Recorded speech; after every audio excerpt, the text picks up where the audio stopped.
Satu perikop satu hari.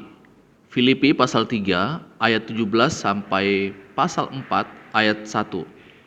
Nasihat-nasihat kepada jemaat. Saudara-saudara, ikutilah teladanku dan perhatikanlah mereka yang hidup sama seperti kami yang menjadi teladanmu. Karena seperti yang telah kerap kali kukatakan kepadamu, dan yang kunyatakan pula sekarang sambil menangis, banyak orang yang hidup sebagai seteru salib Kristus.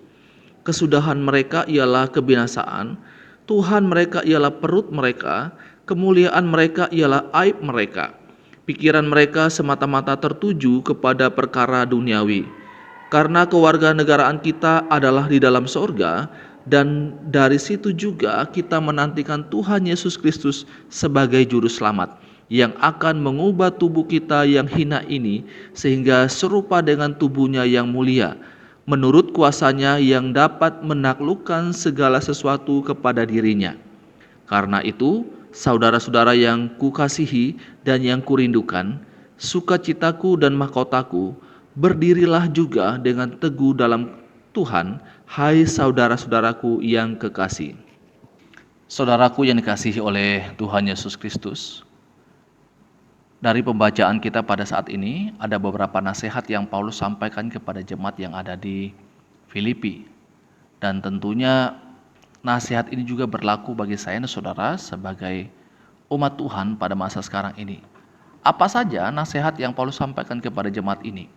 Yang pertama, Paulus katakan dalam ayat yang ke-17, saudara-saudara, ikutilah teladanku. Ikutilah teladanku, bukan ikutilah apa yang saya katakan. Bukan ikutilah apa yang saya ajarkan, tetapi lebih daripada itu Paulus menginginkan jemaat di Filipi ini untuk mengikuti teladan hidupnya. Bukan hanya sebatas teori saja, dia merindukan mereka untuk menghidupi apa yang mereka telah pelajari. Sehingga Paulus katakan, ikutilah teladanku.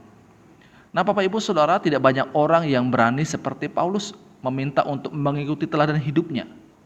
Dunia saat ini membutuhkan yang namanya teladan atau membutuhkan yang namanya contoh. Bukan hanya sekedar teori, bukan hanya segudang pengetahuan dan kepandaian untuk mengulas firman Tuhan. Dunia saat ini membutuhkan yang namanya contoh. Dunia sudah kehilangan contoh. Dan sebagai orang percaya kepada Yesus Kristus, kita harus menyadari akan hal ini bahwa kita ini adalah contoh, model kehidupan di dalam Kristus. Oleh sebab itu, marilah kita memberikan teladan bagaimana hidup yang sesungguhnya di dalam Kristus. Ini hal yang pertama yang Paulus ajarkan kepada jemaat yang ada di Filipi, agar mereka mengikuti teladannya dalam hal-hal yang memuliakan nama Tuhan. Selanjutnya, yang kedua, dalam ayat yang ke-20, Paulus mengajak jemaat di Filipi agar mereka selalu sadar bahwa mereka itu adalah warga negara sorga. Mengapa perlu sadar bahwa kita ini adalah warga negara sorga? Karena dengan kita menyadari bahwa kita ini adalah warga negara sorga, menyebabkan kita tidak akan hidup seperti orang-orang di dalam dunia ini yang hidup sesuai dengan keinginannya sendiri, hidup sebebas-bebasnya tanpa aturan. Kita tidak akan hidup dengan sebebas-bebasnya sesuai dengan maunya kita, kalau kita tahu bahwa kita ini adalah warga negara sorga.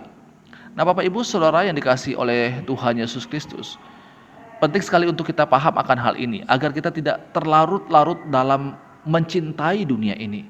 Karena sekali lagi, kewarganegaraan kita adalah di sorga, bukan di dunia ini. Kemudian selanjutnya, pasal yang keempat ayat yang ke-1, Paulus menasehati jemaat di Filipi juga, dikatakan berdirilah teguh. Nah, berdirilah teguh ini Bapak Ibu, bagaimana caranya untuk dapat berdiri teguh? Tentu ada banyak cara yang bisa dilakukan.